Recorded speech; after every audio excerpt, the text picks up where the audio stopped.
got here a WILSON-BOHANNAN 50mm padlock.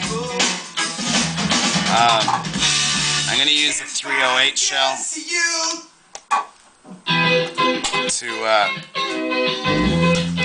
put tension on the locking bar as opposed to locking it, so I can just pick the keyway. There it is.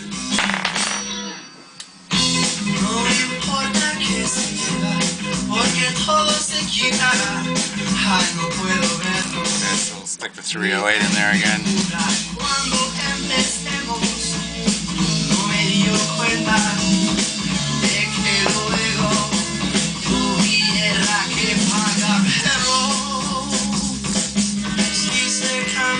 There it is, picked. Okay, that's the WILSON-BOHANNAN, about a 50mm. It was really gummed up, very difficult to pick open, but once I got it open, it's staying open. Peace, don't break the law, have fun, and get your picking tools at uklockpickers.co.uk.